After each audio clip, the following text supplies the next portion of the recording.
Stranger Things just ended. Season 5, the final episode, just dropped. And after 8 years, after 5 seasons, after playing Will Byers since he was 12 years old, Noah Schnapp finally let Will say it. I'm gay. Not coded, not implied, not hidden in subtext, just honest. Out loud, in the final season. The world is ending. Vecna's final attack. Hawkins is collapsing. And in the middle of the apocalypse, Will Byers, the kid who spent 8 years hiding, suffering, being different, finally tells his friends the truth. Mike, Lucas, Dustin, Joyce, everyone. And they don't flinch. They don't make it weird. They just love him. And millions of people watching are crying, celebrating, posting about it. Because this isn't just Will's story. This is Noah's story. For 8 years, Noah Schnapp played a closeted gay kid while being closeted himself. He acted out his own pain, his own fear, his own struggle. Every scene, every season, every moment where Will felt different. That was Noah's real life. And psychologically, that's not just acting. That's surviving by hiding in plain sight. This is the psychology of Noah Schnapp. Let's start with what it means to play yourself before you're ready to be yourself. Because that's what Noah did for 8 years. He took his real feelings, his confusion, his fear, his sense of being different, and gave them to Will. Every time Will looked uncomfortable around girls, every time he seemed distant from the group, every time he struggled to explain why he felt so isolated, that wasn't character development. That was Noah's actual experience. He wasn't researching how a closeted kid would act. He was just being himself. And psychologically, this creates a specific pattern. It's called identity displacement. When you can't be yourself in real life, you become yourself through a character. You pour everything you're feeling, all the fear, all the confusion, all the pain of hiding, into the performance.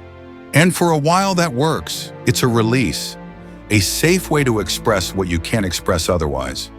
But eventually the character and the person merge, and you can't tell where Will Byers ends and Noah Schnapp begins, because they're both living the same closeted experience, one on screen, one in real life, and that merger becomes a trap.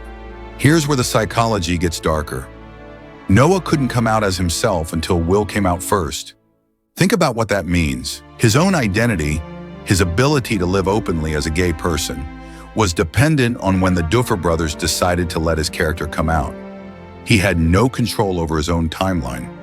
If the writers wanted Will to stay closeted through season 5, Noah stayed closeted too. If they never explicitly confirmed it, Noah couldn't either. Because the moment Noah came out publicly while playing a closeted character, the line between actor and character disappears. Every interview becomes about Will. Every question becomes, so are you gay like your character?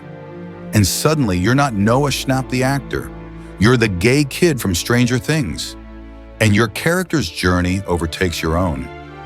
So Noah waited. For 8 years, he waited for the writers to give him permission to be himself. And psychologically, that's suffocating. This is what psychologists call externalized identity control. When someone else determines when you're allowed to be authentic. And for Noah, that someone was a TV show. But here's what makes Noah's story different from every other coming out story. Most people come out on their own terms, in their own time, when they're ready. But Noah couldn't, because he wasn't just coming out for himself. He was coming out for Will, for the character millions of people loved, for a story that wasn't his to control. And that created a psychological prison most people will never understand. You want to be yourself, but you can't, because the character you play isn't ready yet, and you're just waiting, watching yourself hide on screen while hiding in real life for 8 years. And understanding that psychological loop means understanding why the season 5 finale isn't just important for Will. It's the moment Noah finally got his life back. Let's talk about what happened in that final scene. The world is ending. Everything is chaos. And Will looks at Mike, at his mom, at his friends, and he finally tells them. And they accept him immediately without question. Mike hugs him. Joyce protects him. The group rallies around him. And for Noah, playing that scene wasn't just acting, it was practicing. He was showing himself what acceptance could look like. He was testing the words out loud, even if they were Will's words, not his. He was watching how his castmates reacted, even if they were reacting to Will, not Noah. And psychologically, this is critical, because when you're scared to come out, you need evidence that it won't destroy you. You need proof that people will still love you. And Noah got that proof by playing the scene first. He experienced acceptance as Will before he could experience it as himself. This is what psychologists call vicarious safety testing. You live through the experience in fiction to prepare for it in reality. And when the fictional version goes well, you feel safer doing it for real. Here's the part that breaks my heart. Noah was 12 years old when Stranger Things started. Most kids that age are just figuring out who they are, who they like, what makes them different. And Noah was doing that, but he was doing it on camera in front of millions of people, while playing a character going through the exact same thing. And he couldn't talk about it, couldn't process it normally, couldn't just be a confused kid. He had to be a confused kid playing a confused kid. And psychologically, that's impossible to navigate, because you're not just closeted, you're performing your closet, you're making art out of your suffering, and people are praising you for it. And you can't tell them, this isn't just good acting, this is my actual life. So you stay silent, and you wait, and you hope that someday the character gets to say what you can't. And for Noah, that day finally came in season 5. Here's what happens now. Because the show is over, Will's story is complete, and for the first time in 8 years, Noah isn't playing a closeted character, which means for the first time in 8 years, Noah can be openly himself, not as Will, as Noah. And psychologically, that's terrifying, because for his entire adolescence, he's hidden behind a character.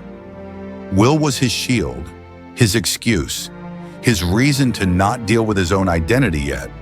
But now Will is gone. And Noah has to figure out who Noah is, without the character, without the show, without the protection of fiction. He has to date as himself, be interviewed as himself, exist publicly as an openly gay person, and he's never done that before. This is what psychologists call post-disclosure identity formation.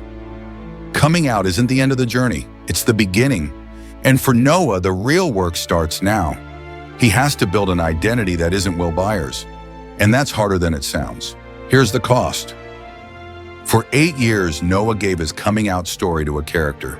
He let Will have the vulnerability, the acceptance, the emotional release. And Noah got to watch from the outside. He got to see what it looked like when someone was honest about who they are and the world didn't end. But he also gave up something most people take for granted, the privacy of figuring yourself out. Most people get to come out quietly, test the waters, make mistakes, learn who they are away from the spotlight. But Noah did all of it publicly, through a character, on the biggest show in the world. And now that the show is over, he has to do it again, this time as himself, and the world is watching. This is the psychology of Noah Schnapp, a kid who spent 8 years playing his own closeted experience before he was ready to live it openly. A brain that used a character as rehearsal for real life.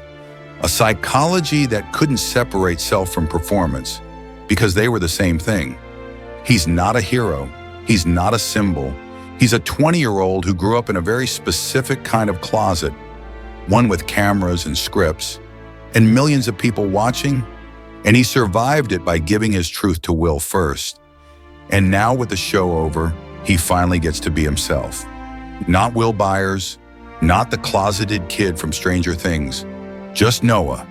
And that's the scariest thing of all, because fiction is safe, reality isn't. But Noah doesn't have the character to hide behind anymore. And maybe that's exactly what he needs. to figure out who he is when he's not playing someone else, even if that someone else was just a version of himself.